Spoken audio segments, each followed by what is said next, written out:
मंडूसी गेहूं का एक बेहद हानिकारक खरपतवार है। ये कितना जिद्दी और हानिकारक है ये बात तो आप जानते ही हैं। मंडूसी को हम अलग अलग नामों से जानते हैं, जैसे कि गेहूं का मामा, गुली डंडा, फ्लैरिस माइनर, छोटा बीज, सिट्टी और कैनरी ग्रास। अब ये तो बात हुई इस खरपतवार की। इसे गेहूं से फर्क करना इसलिए थोड़ा मुश्किल हो जाता है क्योंकि ये दिखता बिल्कुल गेहूं जैसा है, लेकिन जब फसल छोटी होती है तो हम कुछ फर्कों से इसे पहचान सकते हैं। आइए जानते हैं कि वो फर्क क्या है। गेहूं की जड़ के पास का तना सफ़ेद होता है, जबकि गुल्ली डंडे में यही तना गुलाबी होता है। गुल्ली डंडे की जड़ का आखिरी हिस्सा लाल रंग का होता है, जबकि गेहूं की संपूर्ण जड़ ही सफ़ेद होती है। हमने इसे पहचान तो लिया है, लेकिन इसे खेत से भगाएं तो कैसे? तो आइए आपको मिलवाता हूं एक बेहद शक्तिशाली दवाई पायरोस्मिथ से, जिसका एक ही छिड़काव काफ़ी है।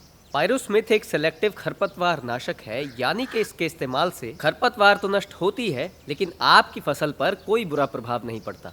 यह खरपतवार में फैटी एसिड की चेन को बनने ही नहीं देती, जिससे इनकी ग्रोथ रुक जाती और वो मर जाते हैं। पायरोस्मिथ लंबे समय तक असरदार रहती है और पानी के साथ घुलकर खरपतवार को अंकुरित ही नहीं होने देती।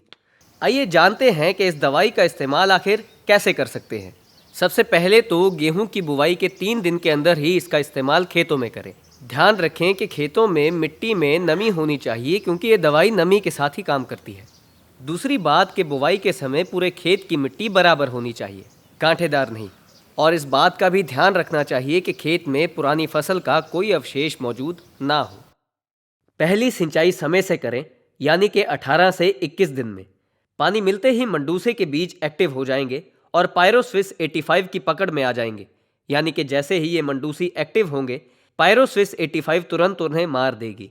डबल सुरक्षा के लिए आप पायरोस्विस 85 के साथ पेंडिस्विस का भी स्प्रे कर सकते हैं।